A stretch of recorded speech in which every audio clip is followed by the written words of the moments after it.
Yo! What is good? Welcome back to Josh on Point mga pare. So, pag-uusapan natin ngayon mga bro, compliment galing sa babae. Totoo nga ba? Well, kung interested ka pare, hit mo na yung like button, share mo na rin, and let's go! Bad boy shake ala kill, ako 10 toes down. Okay para before we start, announcement lang again. Mga perfumes natin are still sold out pero parating na yung mga bago nating stock. So, i-check out nyo na pare, i-reserve nyo na pare sa mga shops natin, TikTok Shop and Shopee para pagkalapag, meron kaagad kayo, damihan nyo na kaagad. Okay? Pero hanggang naghihintay kayo pare, available sa mga shops natin yung Dio Spray which is for the underarm and aftercare para sa mga gamit ninyo na gusto ninyo mabango lagi. Ito ang gamitin mo. Pag-usapan natin to. Okay, so may nakita akong video no galing sa Facebook to pare, no, na kinuha galing sa isang show sa YouTube. I'm sure nakikita niyo to. Interesting to pare, okay? Panoorin muna natin and then i-breakdown natin pagkatapos, no? The love of your life could be right in front of you. Let's do a little fun exercise. You've probably checked out all of us. Every single one of you. Which one is the hottest? The hottest? Stop. No. You. You're doing that for joke. You look like a piece of shit for doing that. Listen. No! I watched you say to Chad, he has beautiful eyes. He does have And beautiful you eyes. said it to Spencer. And I was all around at that time. You said nothing about my eyes. You know what? And I have windows to them. Let me see. No. I You don't like get your to. ears. I like your ears. They look soft and suckable and they have peach fuzz on it. And weird. Let's do a little... So, atawa ako sa video na yun pare. Hindi tinanggap ni Tropa na siya yung piniling hottest, no, nung babae dun sa grupo nila, no? Why do you think so pare? Okay? Because alam natin bro, girls lie. Okay? Pagdating sa preference nila sa lalaki, they always tell the opposite. Okay? Kung ano yung sasabihin nila, yung opposite ang gusto nila. Okay? And this is one of the example of it. And nakakatawa kasi pinoint out, no, nung lalaki. Okay? Alam niya yung nangyayari, bro. You know, sometimes pwede mong sabihin na legit, no? Legit yung compliment na makukuha mo sa isang babae. For example, sabihin niyang, pogi ka, ikaw yung hottest, no? Pwedeng maging genuine yun. Pero, as a logical man, no, kailangan makita mo pare, no, kung ano ba yung mga moves na ginawa nung babae na yun bago niya sabihin sa iyo yun. 'Di ba? Kung ano yung mga initial niyang pinakitang motibo sa iyo bago niya sabihin yun. Okay, para ma-consider mo na totoo yung compliment na yun, pare. Kasama sa game yung pagbabasa ng galaw ng mga tao towards sa iyo Diba? Karamihan sa ating mga lalaki, hirap talagang basahin ng babae, bro. So, itong video na yun, isa sa mga way para matulungan kayo doon, no? Regarding sa mga ganitong klase ng encounter sa babae. In this instance, bro, in this scenario, pare, alam ng lalaki na hindi tunay yung compliment na yun. Because kung papanoorin natin ulit, i-explain niya rito, no? Is the hottest. The hottest? Stop. Ayan, no? I-explain niya rito kung bakit. No. You're doing that for joke. You look like a piece of shit for doing that. Listen. No! I watched you say to Chad, he has beautiful Ito. eyes. He does have And beautiful you eyes. said it to Spencer. And I was all around at that time. You said nothing about my Yun. Di ba? Nakita ni Tropa, no, buti na lang nagbasa siya ng galaw ng babae. Initially, napansin niya na, no, siguro may naunang senaryo pa to, na binanggit ng babae na maganda yung eyes nung isang lalaking kasama niya at yung isa, pero walang sinabi sa kanya. And then, all of a sudden, bigla siyang sasabihin na siya yung hottest doon sa nung tinanong siya, which is, kung ikaw yung lalaki nagbabasa, no, ng galaw ng babae, alam mong hindi na genuine Di ba? Alam mong hindi na genuine.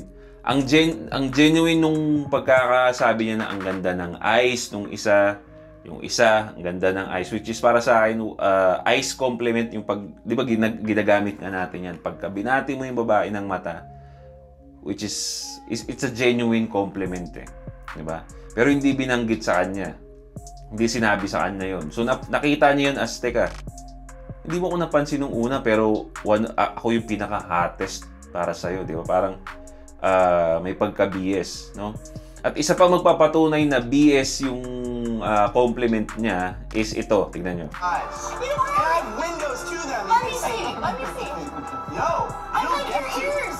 I like your ears. They look soft and suckable. They have peach fuzz on it. Fucking weird. Yun. Biruin mo, ang compliment mo sa kanya ears. Tenga yung napansin mo dun sa akin, kunyari, di ba? Kung tayo yung kausap, tenga ang napansin mo sa akin, which is, wala ka nang makitang iba eh. Kumbaga, and ito minsan yung ginagawa ng kababaihan para, alam mo na, hindi nila ito sinasadya, no? Hindi nila ito sinasadya, but ganito yung nature nila. Nagbibigay sila ng compliment sa'yo because of pity. Ano yung pity? In Tagalog, awa. No? Makikita mo yun sa social media, pare. No? Magbibigay yung babae ng compliment sa isang matabang babae. Sasabihin nila, you're pretty, you're gorgeous. Diba? Pero pag sinabi mo sa kanya, uy, kamukha mo yung matabang babae, magagalit sila. Hindi nila gusto yun because ang isa sa mga nature ng babae, they give compliment kasi naaawa sila. Ayaw nilang ayaw nilang magsabi ng totoo kasi nga takot silang ma-judge. Okay? Takot silang ma-judge. And isa pang napansin ko, bro, na magpapatunay na fake, no? Fake yung compliment niya rito sa lalaki na to is, again, the way she moves, no? Kung titignan natin. Let's do a little fun exercise. You probably check Tingnan mo, out all of us. Every single one of you. Tignan nyo yung kamay na, tignan nyo yung kamay niya. Observe nyo yung kamay ng babae nung the way niyang tinuro yung lalaki. Tignan nyo, ha? Which one is the hottest? The hottest? Stop. Ayan. No. You. Tignan nyo, ha? Nakita nyo ba? Ulitin nyo na lang. Pero the way niyang ituro yung lalaki, sabi niya ganito. This is, yung mga, again, magbasa kayo ng galaw, ha? Tinuro ng babae, no? The way niyang ituro yung isang tao, wala na kagad kumpiyansa. Ganito pa nyo. Hindi yung turo talaga, di ba? Dapat minsan ganito. Di ba? Pag magtuturo ka, pag confident ka sa gusto mo, di ba pare? Tuturo mo, ito, yan ang gusto ko. Di ba? Pero minsan pagka alam mong hindi tunay yung choice mo, may galaw ka talagang may something na yung katawan mo, yung moves mo talaga ang magsasabi ng katotohanan, hindi yung sinasabi mo. Kaya sasabihin niya, ikaw ang gusto niya, pero the way kanyang ituro, ganito, katawan niya, ayaw. Okay? Kaya lagi ko sinasabi sa inyo, magbasa ng galaw, bro. Kasi yung galaw ang mahirap mapeke. Okay? Mahirap mapeke yun, bro. Mahirap mapeke talaga yan. So, that's how you know na fake or true ang compliment sa inyo ng babae. Number one is, ano ba yung mga galaw niya towards sa'yo? Before mong ma-receive yung compliment na yun. Di ba? May mga initial motibo ka na bang nakita? Di ba? Kung wala, out of nowhere, bigla kang bibigyan ng compliment, it's kind of fishy. Number two, check her moves. Okay? Observe mo yung galaw niya. Sumasang-ayon doon sa sinasabi niya sa'yo. Kasi kung hindi, that's fake. Okay? Number 3, always remember, yung nature ng babae, they give compliment out of pity. Because ayaw nga nilang ma-judge.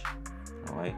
So all in all, pare, yun yung mga kailangan mong malaman para malaman mo na totoo or fake yung compliment ng isang babae sa'yo. Pero, para sa akin, kung tatanungin mo, it doesn't matter. Okay? Fake o hindi ang compliment ng babae sa akin, wala akong pakialam.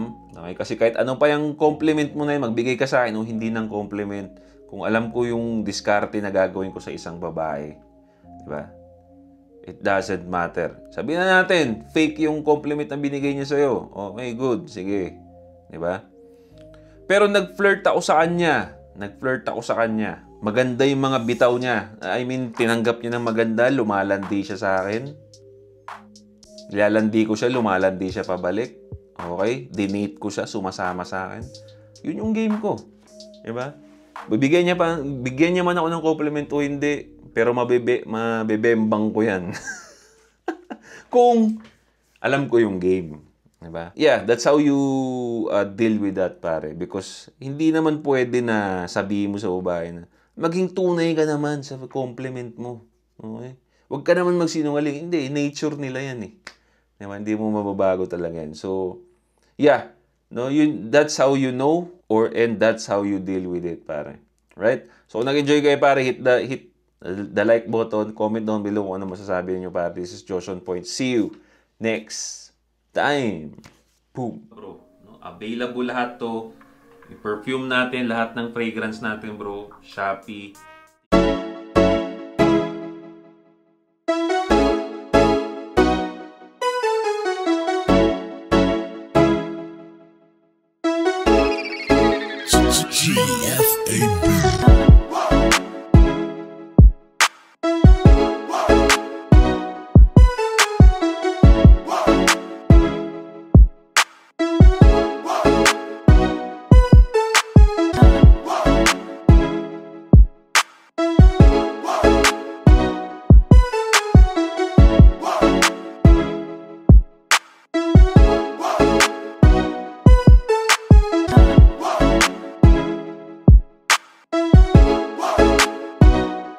Yeah, that's it for me, guys. This is Josh on Point. See you next time.